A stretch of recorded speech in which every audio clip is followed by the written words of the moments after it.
Hello. Welcome back to the Freelance Friday podcast. I just got back from Cleveland, Ohio. I was there to speak at an event called the Creator Entrepreneur Expo, or CEX.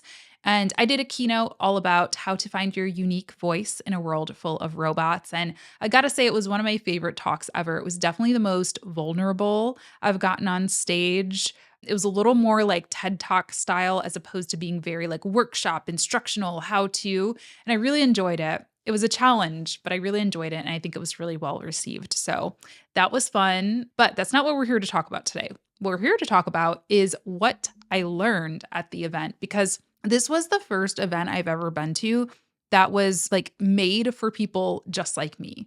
Is the first creator economy event that I've ever been to. I've been to a ton of like marketing conferences, digital conferences, but never one that was just full of people who do exactly what I do. So I walked away with so many takeaways. I have like a to-do list on the back page of my little notebook here. So I want to share everything that's on it. And hopefully it will help you too. Today's episode is sponsored by our friends at Metricool. So be sure to check out the link in the show notes to get 30 days free on any of their premium plans by using the code Latasha. I'll share a little bit more about them at the proper commercial break. But for now, Latasha at the link in the description if you want to get 30 days free on any of their premium plans and check it out while you listen. The first proper session that I went to was hosted by Mike Stelzner.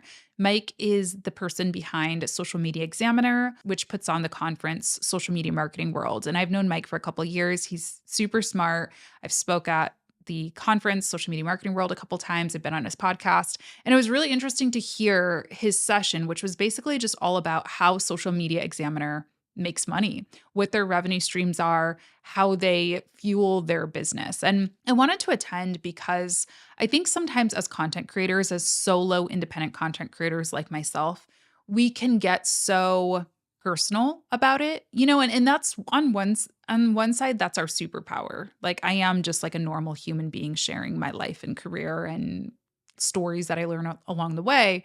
But at the same time, I think sometimes we can forget or like neglect the business side and having that proper media company structure, if you will. So I wanted to tap into that a little bit. So the first thing he talked about is positioning.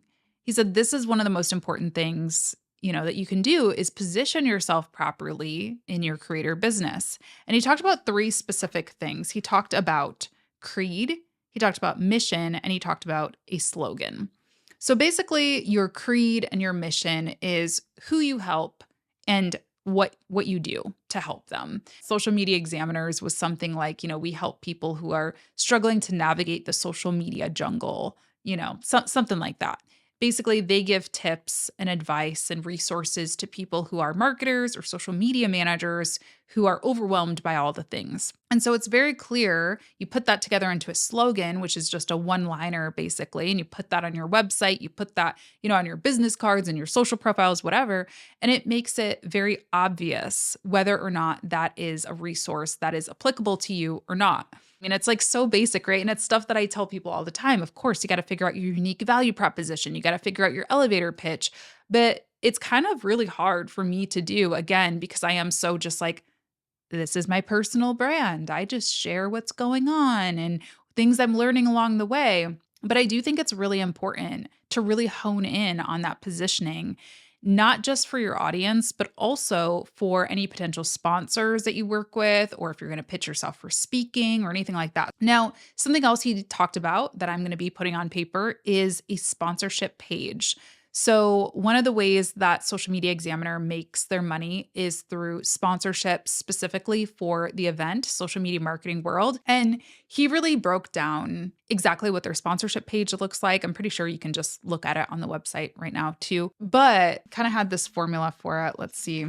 Well, first of all, he did talk about the power of staying small, which I always think is important, an important reminder. Yes, they have a big imprint on the market. They've got like 300,000 YouTube subscribers, something like that. But he really stressed that having that smaller niche audience is actually, just as valuable, if not more valuable. So he has essentially a sales page for each ad type. So if you are an Instagram creator and you offer a Instagram story sponsorship, make a sales page for that. Or even if it's a PDF or a media kit, obviously it might be a little bit different if you're a solo creator, but put together sales collateral for that. Put together sales collateral for if somebody wants to sponsor a year-long sponsorship package with you, things like that. Talk about what you sell, what it is that you're offering. Talk about who you target. This is really important. Also offer some social proof and offer an explanation of why they should sponsor you. And this is important. He mentioned, we don't promise sales. We don't put on here, you're going to increase your revenue. You're going to 10x your revenue by sponsoring social media marketing world.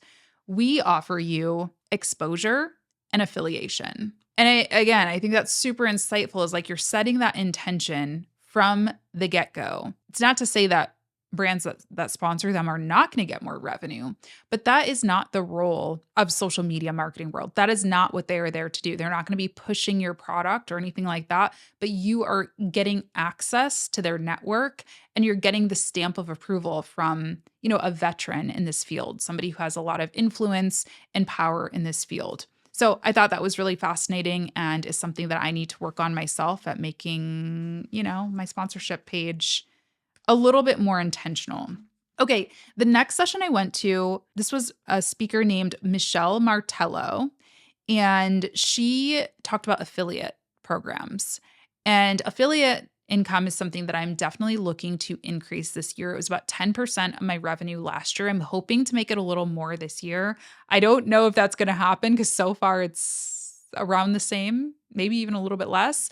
But I wanted to go to her session just to see if any little light bulbs went off. And one thing that I really enjoyed she talked about was SEO. She talked about some particular SEO friendly types of content that have done really well for her over the years. So, for example, pros and cons. Metricool is a sponsor of today's episode, right? If I was an affiliate for Metricool, or if I wanted to drive more traffic to my Metricool content, I might make a blog post on my website called Pros and Cons of Metricool. And it's interesting because I think we think, oh, we shouldn't do that as affiliates. We don't want to draw attention to the cons, right? But actually, it's something that people look for a lot. And if you truly believe in the product, you're going to have more pros than cons. Everything has a con. Even the most amazing things, the most amazing people, the most amazing services have some con or something that you should pay attention to. So why not put that, in front of them? Two, it also helps with your credibility. If I'm only ever saying nice things about HoneyBook's another one that I am an affiliate for. If I only say nice things about HoneyBook, you're going to think it's just a flat out ad. You're going to think that I am only trying to get you to sign up for HoneyBook at all costs without any intention behind it. Reviews of similar products, a similar thing there. Sometimes I'm like, I don't even want to touch what's the alternative to HoneyBook? Like Dubsado. I don't even want to talk about them, right? Because I am loyal to HoneyBook. But first of all, HoneyBook and we don't have exclusivity. I can use any tool I want to. So it makes me a better salesperson if I know about the competition and can recommend the right product for the right person and compare, tools back and forth. So anyway, she just talked about SEO-friendly content like that, making sure that it's evergreen, that content as evergreen as you can make it. One of the blog posts that gets her the most affiliates or a large amount of affiliates is like 5 years old. So I thought that was interesting. She also talked a lot about email, which you all know I'm a huge fan of. I do have a lot of to-do list items just in life, but also after this conference for my emails, just because I feel like my welcome sequences are way out of date. And in particular, this third tip she talked about was link triggers. I had never even thought about doing this. This is a little advanced email marketing stuff if you aren't super familiar with email, but basically in any email tool, most of them at least, you're able to, let's say I just put at the top of the email, hey, if you're interested in learning more about the Social Media Management Accelerator, for example, which by the way, doors are open, class is starting in just a couple weeks. I'll leave that link down in the show notes as well if you want to check it out. It'll be the last time that I offer it until maybe fall or winter. So would love to see you there. But anyway, I could put at the top of that email, if you're interested in learning about SMMA, be sure to click here. If you're only interested in the personal storytelling, writing type of emails. Click here, whatever, stuff like that. And then you can go into your email tool and say, if this user clicked on the SMMA link, well, then add them to the SMMA I'm interested in list. If they clicked on the storytelling only, then just add them to the newsletter list. And you can really start to segment your list. And this is something that I really need to get better about because I have noticed my key email metrics are going down a little bit. They're still pretty good. They're still pretty industry average, but I am noticing I'm getting a lot of people who just want the free stuff, which is fine, but I don't want to annoy them by pitching them stuff all the time. And I also just want to know who people are. I want to make sure that I'm sending the right emails to the right people. So I thought that was a really smart way of doing it and of segmenting your list. And you can do that retroactively. So I think on my to-do list, the big thing that I'm going to do is send out an email saying, what are you here for? Tell me what you're interested in. And then I can assign people to the proper segments. Okay, I went to a session on digital products. Abigail Pumphrey, I think is her name. She hosted that one. And the biggest takeaway that I got from her session was I actually asked this question because she said something, the ideal digital product sparks curiosity. She said something to that effect, particularly about a low ticket digital product. It should spark curiosity. It shouldn't necessarily give the whole thing away. And I was sitting with that while she was talking, and I was like, man, but I feel like people are less trusting than ever. And also, I, of course, want to give my audience value. I care about my audience. I don't want to just ask you to buy something that only sparks your curiosity. So I asked a follow-up question in the Q&A segment, and what she said was really insightful. She said, low ticket products should give you a quick win in minutes or hours. Higher ticket products, those might be the things that take, weeks or months or longer to get that win. And I was like, okay, that speaks to me. If I'm going to charge $15 and say, hey, here's this ebook or here's this digital download or this template or whatever, I want you to be able to solve your problem super quickly and have that instant yes. Okay, yes, she gets me. She gets what I need, right? As opposed to saying, here's an ebook that'll teach you how to start planning for your social media management career in 5 to 10 years. Sure, you might learn something, but you're not having that quick win. You're not feeling called to move forward in any way. So that was really, really interesting to me. And I even think about that for a lead magnet. There should be little wins just in that free thing, because that's going to make you say, hey, okay, if I got a quick win, if I solved a problem already just from this free thing, well, what is the low ticket product going to be like? And then if I solved something there, then what is the high ticket, longer term, higher touch type of product or service going to be like? Something that I need to do is audit all of my existing programs, even the higher ticket programs, for how can I give quick wins along the way? Because I think the accelerator, for instance, I made it to really model a college classroom. Well, we all know that college, it prepares you for a career that sometimes is maybe a few years away. This is something I'm going through before I teach this next round in a couple weeks, is we need to have some assignments that give you quick wins each week. Yes, you're going to build your portfolio. That's a longer term thing. But can I say, I'm going to challenge you to reach out to one person this week and see if they'll be a beta client? Can I challenge you to find an accountability buddy in the chat right now who you can meet with for the rest of the 6 weeks of the program or whatever? Having those little quick wins in between help people stay engaged. Let's take a moment for a word from our sponsor, Metricool. Metricool is the all-in-one social media management platform that I personally use for my business, and it's a must-have tool in the marketing space. And while they do have a free forever plan, their pro plans unlock valuable features so you can grow and maintain your online presence for yourself, your clients, or your own business. Some of the amazing premium features that are available are management of multiple brands, analysis of up to 100 competitors, customizable links for any of your social media bios, downloadable reports that you can even automate monthly. I love that. A hashtag search engine for Instagram and TikTok. You can assign team member roles and client access, and so much more. So be sure to use my link down in the show notes and use my code Latasha to unlock 30 days free on any of their premium plans. Such an amazing deal. That's Latasha at the link down below for 30 days free on any of their premium plans. Austin Church. I've known Austin for a while, virtually-ish. Like, I've known of him. Yeah, it was cool to meet him in person. He wrote a book about pricing, which is awesome.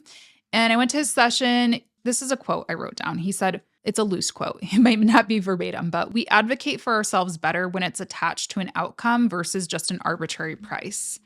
And this is actually something that I think I really struggle with, because I will say I'm very fortunate in that, like, I don't have anything that I need right now. Like, I have a house. I'm not worried about paying the bills next month. I am very fortunate in that regard. And so sometimes I think it actually hurts me when it comes to pricing, because I'm like, oh yeah, of course I can help you for free. I could just not take my pricing super seriously or stick to it that much. So he kind of talked about that, when building out that dream rate, attach it to something. He talked a lot about his family. I don't really have that. So that's homework for me. Like, I have to figure out, what am I doing this for? I think that's a big existential crisis that I've been dealing with, like, internally as well. But yeah, like, what am I doing this for? Do I want to retire early? Do I want to buy a vacation home? Do I want to, take care of my extended family? Do I want to give back and start some type of philanthropic effort? I think that is really important, not just for me making sure I stick to my pricing and don't give all my services away for free or cheap, but just the long game and like the motivation and the passion. I think it is really important. I thought it was really insightful that he brought that up. Something else that I took away from his talk was this idea of a signature program and just putting it out there into the world. He said, I wish I would have written down this quote, but he said something about, like, you can't dictate what's in people's pocket. Don't say no for other people before they've said no to you. Meaning, I might think, oh my gosh, I would never charge $10,000 to work with me in a coaching container. Like, that's a lot of money. But like, a lot of people listen and watch who that's not a lot of money to them. And who am I to say proactively for them that they can't afford that, right? I mean, I remember early on when I was doing like full-time mentorship coaching, whatever, I worked with a woman who was a doctor. She had actually retired basically from being a doctor and was doing more of like personal consulting and stuff with people. And the first thing she said on our first call, was like, you don't charge very much. And I was at the top, like, I thought, oh my gosh, I'm charging so much. I think it was like $2,500 for, a 3-month coaching program or something. And so I'm not saying that we should be the scammy coaches that we sometimes talk about here on the show, but what is that premium offer? If somebody said, Latasha, I want you. I want to work with you as high touch as you are willing to work with me. Do I have something that I could give somebody? At this point, I have a 3-month coaching program where you work with me every other week, but that's not super, super high touch. If somebody's like, I want to do all the things, I want to meet with you once a week, I want you to help me shoot content, I want you to, be my right-hand person. Do I have that offer? I don't think I do. And so that's something on my to-do list, is to write it, because what he said is, you might be surprised by who's willing to pay that. You might be surprised by who needs that and for whom that is the solution that they really, truly need from you. That is how you can be of service. So I'm going to make a signature program. It's not going to be for everybody. It's not going to be pushed on everybody or anybody, but it's going to be there for those people who say, Latasha, I love your work. I want to work with you. I want you to be my right-hand person. I'll have something for them. And lastly, okay, so I actually did this on the first day. It was like a pre-conference workshop hosted by Andrew Davis. He was like the opening keynote. And I've seen him speak other places before too, like Social Media Marketing World. He's a full-time professional keynote speaker. So this is what he does. He also writes books. And it was such a mind-blowing session for me. There was so many good takeaways from it. Where do I even start? I mean, first of all, speaking is something that I've talked about before that I'm like, I struggle with, because I do like doing it. I feel like I should be doing it just because people are asking me to do it. And I feel like I'm at that stage in my career. I'm also planning to release a book eventually, soon-ish. And I feel like that's just kind of like the trajectory of like, you write the book, you speak, blah, blah, blah, blah. But I've always struggled with figuring out ROI, return on investment. What is it? Like, what is the ROI? Because preparing for a keynote, especially, I mean, I don't even know how many hours I sunk into this event. It was a lot. I practiced like every day for 2 weeks. I wrote the thing. I did all kinds of stuff. So first of all, he talked about the difference between an expert speaker and a visionary speaker. So your expert speaker is going to be somebody who says, hey, here's 5 tips to crush it on YouTube this year.